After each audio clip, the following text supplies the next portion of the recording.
När trollmor har lagt sina 11 små troll och bundit fast dem i svamp. According to an old Norse legend, when the devil fell from the sky, his followers also rained down on the earth. Those who fell on farms became gnomes.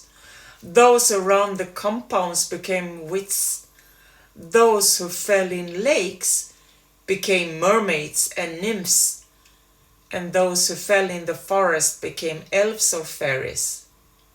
The ancient Scandinavian folklore are rich in stories about gnomes, wights, elves and fairies, the hidden people or the invisible neighbours.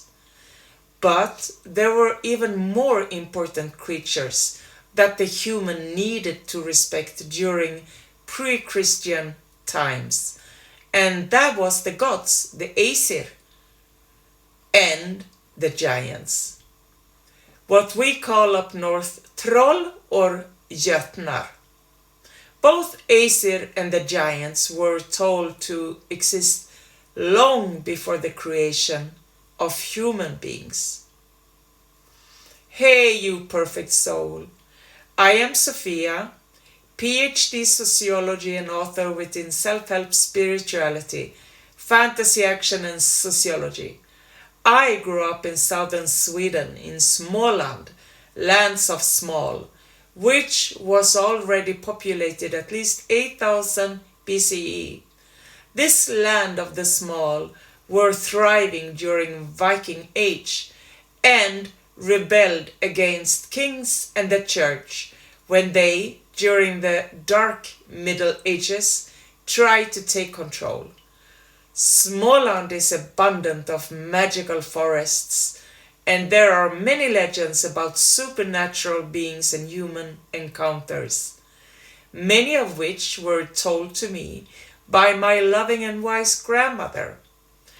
This rich collection of Scandinavian folklore, I believe, originates from real-life experiences in ancient times, when giants that we meet both in Sumerian tablets and biblical texts migrated from south up to the north.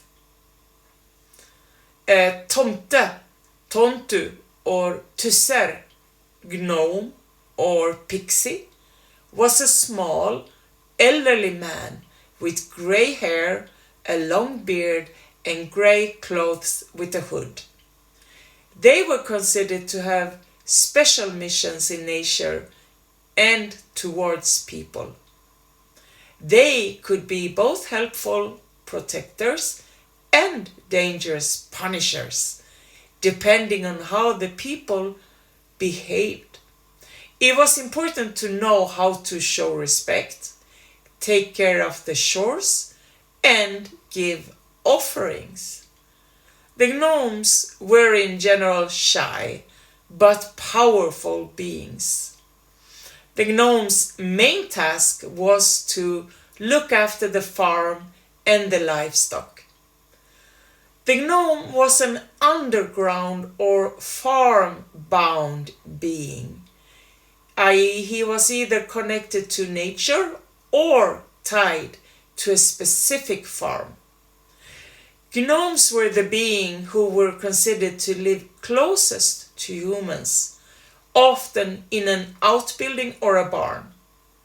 Despite their small size, gnomes had considerable strength and could carry heavy burdens. Vättar or vatr, lived underground, under houses or in stone cairns. In northern Sweden, they were thought to live with their own cows and goats among the mountains and pastures. The word wit comes from the Old Norse vatr, which means being.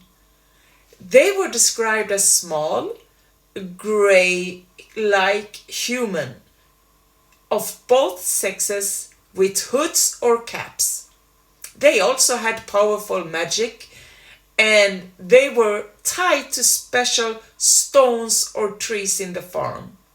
They lived in families or communities where their world was a mirror image of the human world. They could protect or punish the people if they disturbed them, but mostly they were uninterested in humans. Elvor, alfar, huldr or huldufolk, that is elves or fairies, were the hidden people who lived in nature. Huldufolk in Iceland were considered prehistorically as a normal-sized grey creature with black hair, but during the Middle Ages they were merged with a group of elves who were considered to be small in stature. They lived in mounds, fairy rings, or in trees. These beings were both creative and dangerous, and if you were not respectful or kind, they could cause both illness and misfortune. Gnomes, wights, and elves are all small creatures responsible for nature, but also controlling the human beings. But the giants or the trolls are somehow something else. They were instead extremely tall and very interested of human beings. You could almost say obsessed, since they could kidnap women or children.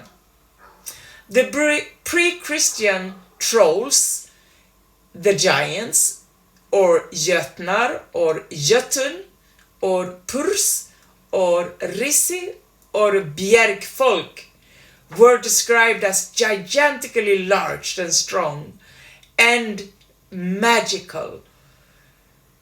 The Swedish word for performing magic is trolla.